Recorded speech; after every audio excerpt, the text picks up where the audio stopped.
Assalamualaikum warahmatullahi wabarakatuh, salam sejahtera dan salam damai bagi kita semua. Kali ini Media Pahlawan akan membahas salah satu pahlawan nasional kita yang bernama Bung Tomo. Semoga dengan menonton dan mendengarkan video ini dapat menambah wawasan dan pengetahuan kita semua, terutama bagi para adik-adik yang masih duduk di bangku sekolah. Selamat menyimak.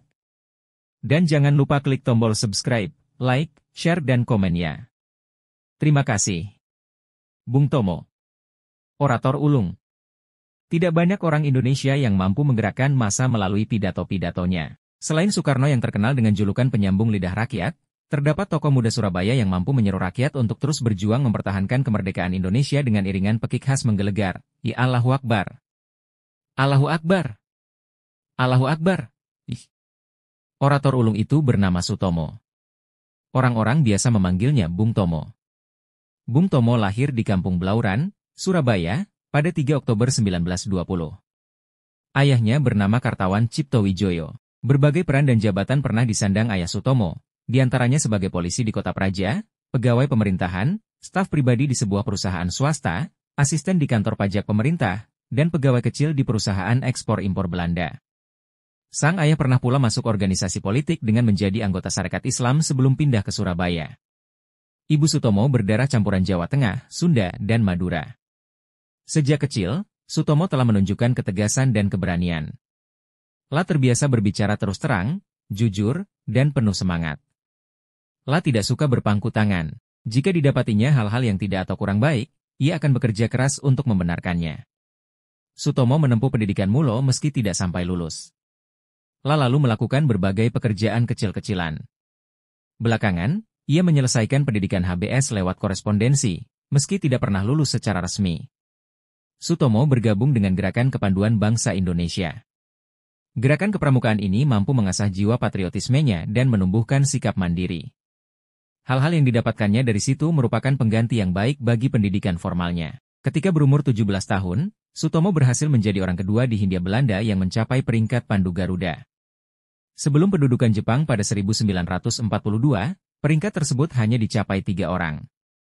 Di usia itu pula ia kemudian berkiprah di bidang politik dengan memasuki Partai Indonesia Raya yang disingkat Parindra Cabang Tembok Duku, Surabaya.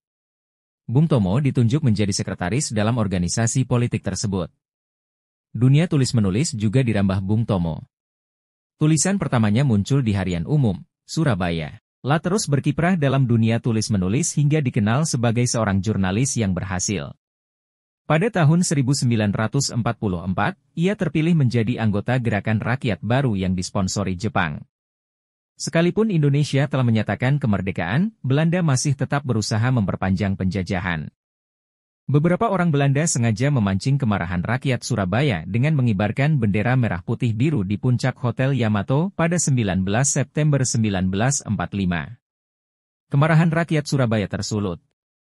Dengan keberanian tinggi, mereka mendatangi Hotel Yamato dan menurunkan paksa bendera Belanda. Warna biru bendera disobek dan merah putih kemudian dikibarkan. Rakyat Surabaya telah kuat bersikukuh, bendera merah putih biru haram hukumnya berkibar di Surabaya.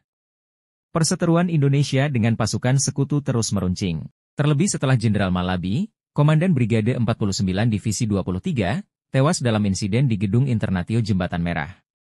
Mayor Manserk pada 9 November 1945 mengeluarkan ultimatum yang meminta semua pemimpin Indonesia menyerahkan senjata dan mengangkat tangan sebagai tanda menyerah di tempat-tempat yang telah ditentukan.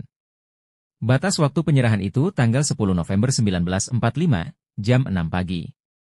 Jika tidak dilaksanakan, Surabaya akan digempur pasukan sekutu habis-habisan. Gubernur Suryo, Sungkono, dan Bung Tomo secara tegas menolak seruan sekutu. Rakyat Surabaya yang tersulut kembali kemarahannya akibat ultimatum tersebut berdiri di belakang mereka. Kekuatan rakyat pun digalang dan mereka bersiaga menunggu ancaman sekutu. Pasukan sekutu melaksanakan ancamannya. Pada 10 November 1945 Surabaya digempur habis-habisan dari darat, laut, dan udara. Pertempuran yang dahsyat. Bersenjatakan segala yang bisa dijadikan senjata. Rakyat Surabaya bersatu melawan keberingasan pasukan sekutu yang dilengkapi peralatan perang yang canggih dan lengkap. Bung Tomo tampil untuk menggelorakan semangat tempur arek-arek Surabaya. Lewat siaran radio, suaranya menggelegar membakar dan memompa semangat juang rakyat. Pekik khasnya, Allahu Akbar. Allahu Akbar. Allahu Akbar adalah panggilan suci bagi segenap rakyat Surabaya untuk mempertahankan kemerdekaan negeri tercinta. Gelegar Pekik Bung Tomo mendapat sambutan rakyat Surabaya sehingga sejarah mencatat pertempuran Surabaya 10 November 1945 merupakan perang terdahsyat selama perjuangan kemerdekaan Indonesia. Demikian dahsyat perang itu sampai-sampai tak sedikit jumlah putra-putri Ibu Pertiwi yang gugur sebagai kusuma bangsa. Pemerintah Indonesia kemudian menetapkan peristiwa tersebut menjadi Hari Pahlawan. Bung Tomo kemudian ditunjuk sebagai Ketua Umum Barisan Pemberontakan Rakyat Indonesia atau BPR selama masa Revolusi Felsik, yakni 1945 hingga 1949. Dia juga tercatat pernah menjadi Dewan Penasehat Panglima Besar Jenderal Sudirman. Selain itu, ia pernah pula menjabat sebagai Ketua Badan Koordinasi Produksi Senjata Seluruh Jawa dan Madura. Sementara pangkat kemiliteran yang disandang Bung Tomo adalah Mayor Jenderal. Nama Sutomo masih tetap berkibar dengan menyandang berbagai jabatan kenegaraan yang penting, di antaranya Menteri Negara Urusan Bekas Pejuang Bersenjata atau Veteran sekaligus Menteri Sosial ad interim pada masa Kabinet Perdana Menteri Burhanuddin Harahap dari tanggal 12 Agustus 1955 hingga 24 Maret 1956. Sutomo juga tercatat sebagai anggota Dewan Perwakilan Rakyat antara tahun 1956 dan 1959 untuk mewakili Partai Rakyat Indonesia. Nama Bung Tomo perlahan-lahan menghilang dari pentas nasional, namun kembali muncul pada tahun 1978 ketika ia ditangkap oleh rezim Soeharto dengan tuduhan subversi akibat kritikan kerasnya terhadap program-program Soeharto. Sutomo ditahan pada 11 April 1978 dan baru dibebaskan sekitar setahun kemudian. Sekeluar dari penjara, Bung Tomo tidak lagi menunjukkan sikap vokal. Namanya pun kembali menghilang. Orator luar biasa itu meninggalkan suara menggelegar khasnya yang tidak akan dilupakan rakyat Indonesia untuk selama-lamanya ketika ia menunaikan rukun Ihram kelima di Tanah Suci. Bung Tomo wafat ketika melaksanakan wukuf di Padang Arafah pada 7 Oktober 1981. Jenazahnya diterbangkan ke tanah air dan selanjutnya dimakamkan di tempat pemakaman umum Ngagel, Surabaya.